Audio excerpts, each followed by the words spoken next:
Bugün ayın 30'udur. Gelmişik. Yemek yemeye, Göygöl'e gezmeye gedirik.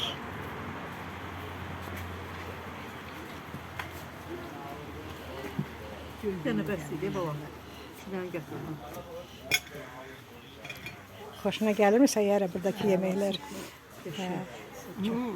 Sen yaraya yandan bir şey de çek. Ot necə baxır? Az mənlə.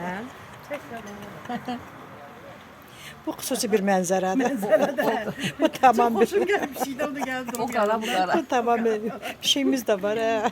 Hə. Çox gözəl Gün olun, dincəldik. bülbül olun, qəfəsdə olmuyor. Ay, Biz gün sağ ol. biz belə keçsin. Bəli, amin Yerini Allah, sıcaq. amin Allah, Gözəl, meşəcək. qəşəng dincəldik.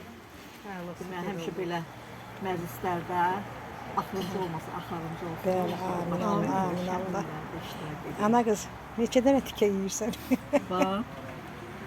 1, 2, Məsələn. bu da paydı Bu, qonşu. hə, Qopsuna pay gəlib. bu ana qızın yeməyi həmişə belədir, kaksiyada. Hə, mən diyetadayım. Hə, maşallah, bizlər ancaq canımıza psixoloq eləmir ya.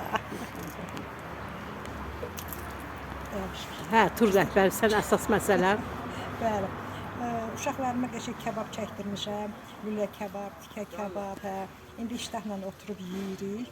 Görün indi şotu bilmirəm kimin boyuna qoyacağım. Kim çox acımışsa onu. Kim çox admısa şotu Mənə da bax, var. göndər bunu çək. Başla. Bax, kebabı belə yeyərlər. Bəli. Baba belə, bax belə. Ana qız sən də çəkirəm, bax kebabı belə yeyərlər.